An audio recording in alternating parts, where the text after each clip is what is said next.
Kalau kita makan, jangan duk hanggau pihak jauh daripada kita. Kalau makan, ada satu hidang depan kita. Kalau ditakdirkan, depan kita tu sampai belacan dengan timun. Hak itulah dulu.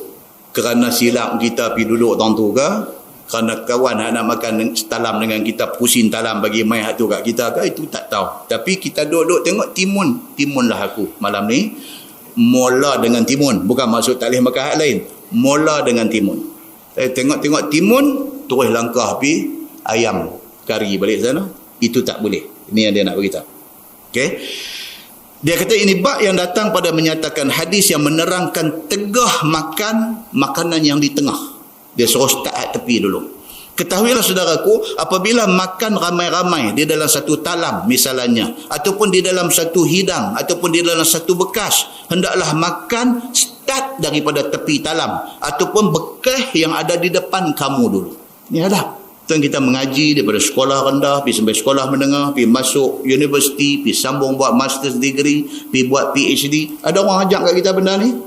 Tak ada. Pasal apa? Pasal ini bab adab. Pasal ini bab akhlak.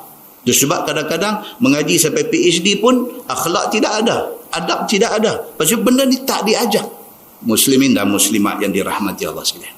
Macam itulah halnya dengan apa yang jadi pada hari ini. Pelajaran akhlak tidak diajar.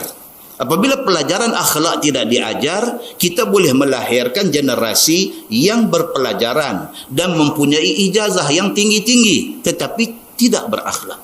Sedangkan ulama dulu-dulu kata apa? Dia belajar akhlak dulu sampai dia dah lendik elok dah. Dia belajar ilmu. Supaya bila dia jadi orang yang berilmu, dia orang yang berilmu dan berakhlak. Muslimin dan muslimat yang dirahmati Allah sekalian. So, dia kata jangan kita melangkau dan mencapai barang yang di tengah talam ketika nak mula makan. Jangan, dia kata. Ataupun bekas yang di depan orang lain, jangan kita pergi langkau ambil. Kita duduk depan kita yang ni, lauk tu duduk depan kawan kita, tangan kita sedepah pergi ambil. Jangan, dia kata, kerana itu buruk adab. Kerana yang demikian itu membencikan dan meluatkan orang kepada kita. Orang jadi, dia ni tengok, nampak macam religious, nampak macam orang yang beragama. Tapi awak perangai bodoh, orang cakap macam tu. Pasal apa? Pasal kita tidak belajar adab. Maka kita jadi orang yang kurang beradab. Begitu. Baik. Kerana bercampur dengan tanganmu, dihantarkan ke mulut orang itu, maka itu kurang adab. Duduk suar tangan macam tak elok, dia kata. Dan apabila makan dengan orang-orang di dalam satu hidang yang banyak jenis lauk, maka hendaklah capai lauk yang ada di depan kamu lebih dahulu. Bahasa macam duduk kelas tadika aja kita ni, duduk ngaji bab-bab lagu ni. Tapi adakah pelajaran ini mendowngrade kita, menjatuhkan kita ke satu kedudukan yang dipandang hina? Dah. Pasal apa? Pasal ini akhlak. Orang pernah pergi rumah Nabi SAW, tanya Aisyah, isteri Nabi SAW, kaifa khuluqun Nabi SAW? Bagaimana akhlak Nabi SAW? Aisyah jawab apa? Aisyah kata, kana khuluquhul Quran. Aisyah kata, hang baca Quran, apa yang ada dalam Quran itu akhlak Nabi. Maknanya, important, penting ke tak akhlak ni? Sangat important, sangat penting dalam kehidupan semua orang yang mengaku Islam. Maka kalau kita terpaksa kena reverse, kita kena ghostan balik, belajar bab ni, itu bukan satu benda yang menjatuhkan kita. Sebaliknya itulah benda yang akan mengangkat kita. Kalau kita faham dan kita beramal dengan adab Islam yang ditunjukkan ini, insya-Allah kita akan jadi orang yang kedudukan tinggi di sisi Allah Subhanahu wa taala. Kemudian dia kata, ambillah mana-mana makanan yang kamu teringin dengan lemah lembut. Dia kata, ambil hadut ada depan kita dulu. Lepas tu kalau dah ni dah duk tunggu mereka tak suamai lagi ayam ni awak depan ni. Kadang hak makan setalam ni pun bukan, kan, ada hak saja nak kena kita pun ada. Kita duk tunggulah buat tertib ni, tak kira lah duk pepak timun ni daripada sekepin duk buat tertib. Ayam tak main juga lagi. Aku nak langkau pi tadi baru mengaji, tak langkau nampak aku timun dalam malam ni. Kan? So dia beritahu juga jalan keluar kepada penganiayaan itu. Dia beritahu jalan keluar. Dia kata apa? Ambil hak depan dulu. Duk tunggu depa tak suamai, kita pun minta mohon, minta lagu tu. Tebaikan sikit muka tu. Minta dia tak ada kurang kata mengkelai. Jadi keadaan tu nampak sangat tertib dan bersopan. Ayam pun dapat, sopan pun ada. Cantik. Lagu tu dia beritahu. Bagus juga kitab ni. Dia bagi jalan kat kita nampak cara tu. Dan dia kata, dan tidaklah dia kata membencikan orang. Orang pun tak kata apa kat kita. Bila kita duk kena timun lebih separuh pinggan dah timun. Lepas tu baru kita kata minta suara ada kuah tu sikit. Dia lekat je. Oh dia pun kata Allah minta maaf bagi. Kita pun okey kan. Dan dia pun kata tertib sungguh dia ni. Jadi dapat semua dia kata. Jangan pula dia kata berebut-rebut menuju kepada kesemua yang sedap-sedap. Jangan. Dia kata jangan. Jangan lagu mata macam sintang duk tengok. Jangan buat lagu tertib macam tu. Kerana perbuatan melangkau mencapai ke tempat orang itu ditegah syarak. Dia kata duduk hanggau tu tak boleh. Dia kata itu agama tak mau macam tu. Bermula dalil yang menunjukkan yang demikian itu adalah sebagai hadis yang dikeluarkan oleh Imam At-Tirmizi. Tuan cantik tuan-tuan. Tuan-tuan just imagine, cuba bayangkan Nabi 12 tahun dia ada di Mekah, 10 tahun dia ada di Madinah, 12 campur 10 22 tahun.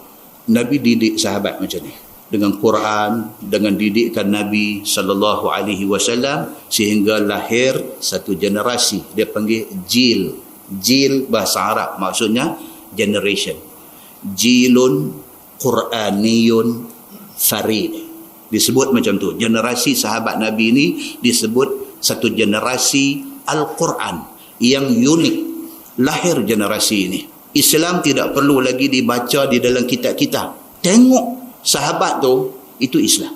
Zaman tu orang masuk Islam ni bukan dengan piduk cari kitab baca apa-apa semua. Tengok peribadi sahabat Nabi tu nak masuk Islam. Berjayanya Nabi SAW tarbiyah, didik generasi sahabat ni sampai depa tu jadi macam Quran berjalan.